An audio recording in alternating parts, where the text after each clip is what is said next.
Welcome to channel Unveiling Mysteries. In Yishui County, Shandong Province, China, there is a strange village where villagers always build high walls, 3 to 4 meters tall, around their houses to block the wind. Here, women never go out after dark. Initially, people thought this was a village custom, but in reality, it wasn't. Legend has it that a masked pervert who could fly and jump specialized in attacking women after nightfall, especially those who were home alone. Over the past 10 years, he had assaulted more than 20 people with brutal acts, causing panic throughout the village. On June 3, 2010, in Pengshan village, Yishui, Ms. Zhang had just finished dinner at her in-laws' house and was preparing to go home to her husband. She often worked far away, so she frequently visited and took care of her in-laws. After a hearty meal, Ms. Zhang slowly walked home. As she locked the door, she heard footsteps behind her.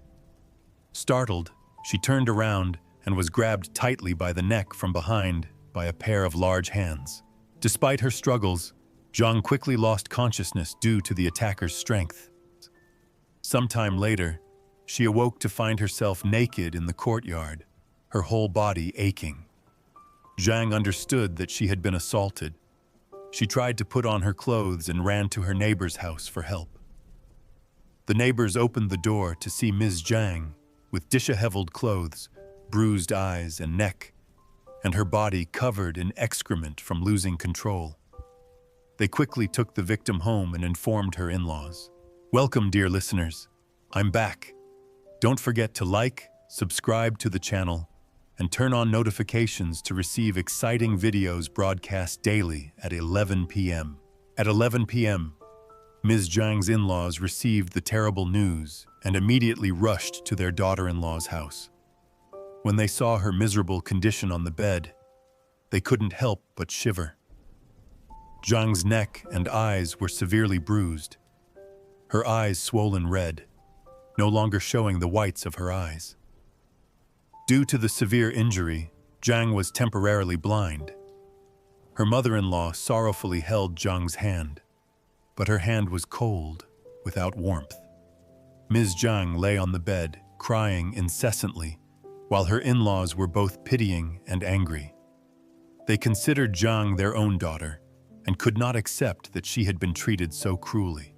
When her father-in-law intended to call the police, Ms. Zhang stopped him, fearing that her husband would be mocked by others for failing to protect his wife. She cried and pleaded with her in-laws to let her handle it herself. Despite being over 70 years old, Ms. Zhang's in-laws did not have the conservative mindset of many others in the village. Her father-in-law scolded her. "Are you crazy? The villain almost killed you. How can we let him go unpunished?" Her mother-in-law persuaded her that it was not her fault, and they would do everything to bring the perpetrator to justice. Hearing these words, Zhang was moved and cried loudly. Finally, Ms. Zhang's in-laws called the police. When the police arrived at the scene, they asked Ms. Zhang for details about the incident. Zhang recounted that when she was attacked from behind, she resisted fiercely.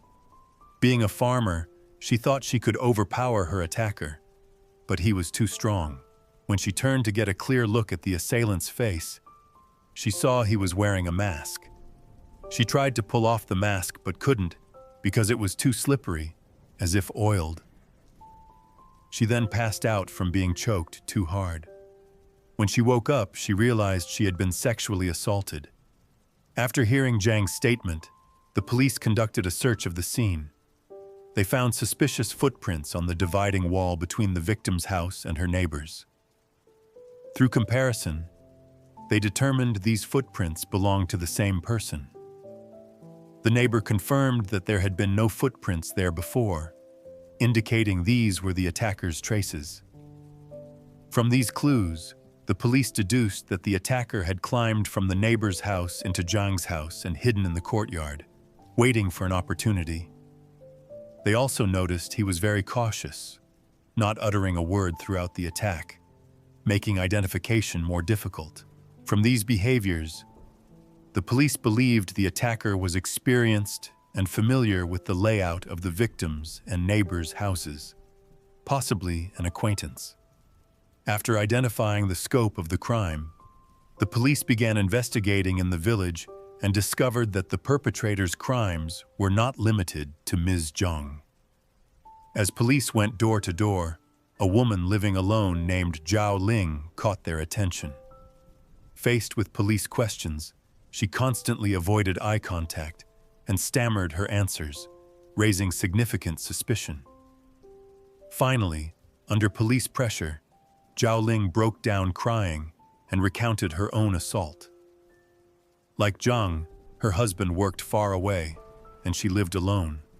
She had been attacked just 5 days before Zhang. That night, she heard strange noises in the courtyard.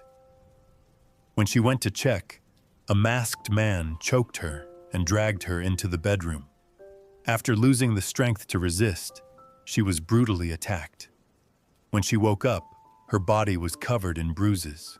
Police noted that Zhao Ling's eyes were still red, indicating the severity of her injuries. Ling both wanted the attacker caught and feared that if the incident became public, she would be ridiculed by the villagers. The police agreed to keep the information confidential to protect Ling during the investigation. During their investigation, police discovered that more than 20 women in the village had been attacked, some even repeatedly. The first attack could be traced back to 2000. The perpetrator typically climbed walls into houses, possessed great strength, and wore a mask. What puzzled the police was why, for 10 years, only Ms. Zhang's family reported the incident. Through interviews, police learned that Pengshan village was a village where many men worked away, leaving only women and the elderly. Fearing shame, many victims chose to remain silent. They built high walls to protect themselves. Some walls were over 3 meters tall. Rumors of a masked pervert who could fly and jump spread, causing many families to build even higher walls, which gradually became a village custom. Police realized that if victims had reported from the beginning, the attacker might have been caught long ago, and there would have been no further victims. Although the victims provided statements, the police still lacked concrete evidence to identify a suspect. Fortunately, while investigating Ms. Zhang's case further, police collected the attacker's DNA from torn clothing. Police identified 11 suspects in the village, but no one had a matching DNA. However, a man named Wei Qiang had similar DNA, suggesting the suspect might be a member of the Wei family. Police narrowed the scope to males aged 28 to 60, but the number still reached 420, posing a significant challenge to the investigation. Facing difficulties, a local police officer provided valuable information about a man named Wei Xinbiao, who had been arrested for fighting in 2005. Wei Xinbiao had bought pornographic DVDs but couldn't watch them, leading to an altercation with the seller. Police suspected he might be the assailant. Wei Xinbiao, 48 years old, originally from Pengshan, Yishui, had moved to Qingdao in 1992 to work as a scrap dealer and rarely returned to the village. Although he was generally well regarded by villagers, this time he was back in the village to arrange his son's wedding. When summoned to the police station, Wei Xinbiao stated that on June 3rd, he was busy preparing for the wedding with his wife, which his wife confirmed. However, during the interrogation, police noticed numerous scratches on Wei Xinbiao's hands. When investigators asked about these scratches, Bill immediately covered them with his shirt and said they were accidental recent scratches. However, with their extensive experience, police realized these injuries were clearly from a struggle.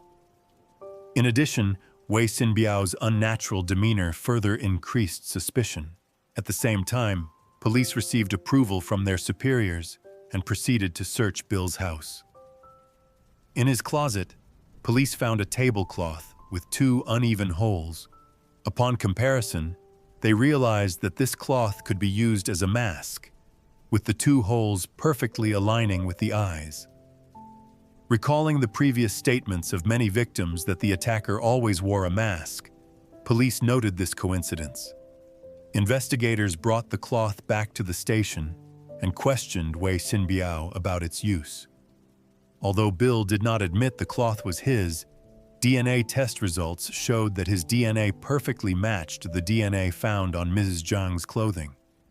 The masked pervert, who had evaded justice for 10 years, was indeed Wei Xinbiao.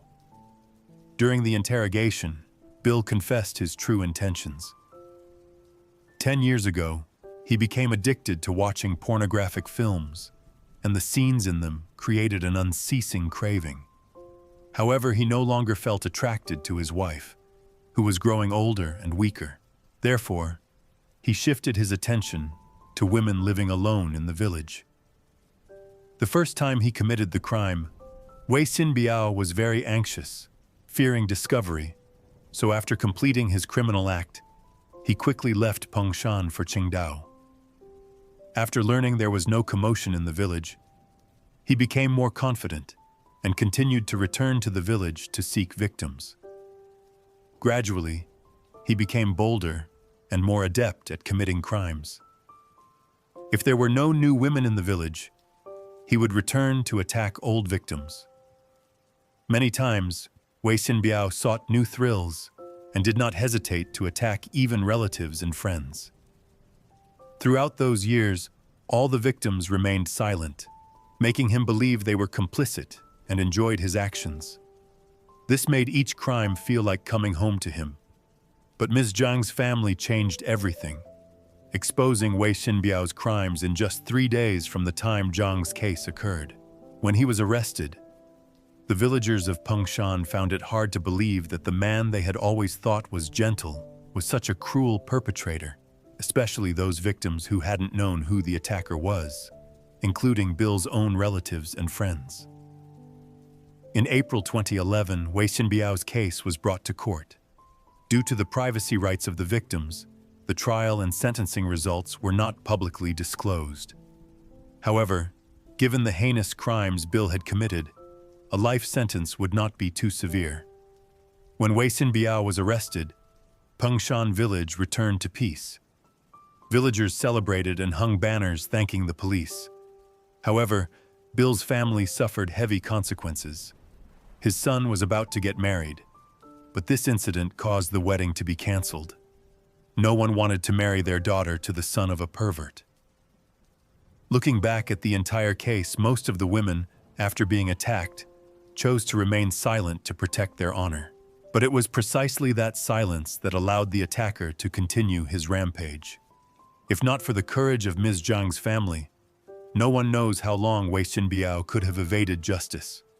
Therefore, when facing crime, victims need to raise their awareness of self-protection and stand up against it. They should not remain silent, allowing criminals to continue to cause harm. The case in Yishui is a strong reminder of the importance of standing up to protect oneself and the community. The silence of the victims only empowered the perpetrator and prolonged the pain. The courage of Ms. Zhang's family brought justice to many other victims and helped the community regain peace. Remember, when faced with crime, reporting and cooperating with law enforcement not only protects yourself, but also helps prevent brutal acts. The unity and determination of the community, along with the support of the law, will create a safer society for everyone. Thank you for following this story. If you have any thoughts or opinions, please feel free to comment below. Don't forget to subscribe to the Unveiling Mysteries channel to always receive the latest videos that help you achieve success in life. Thank you for following and accompanying the channel.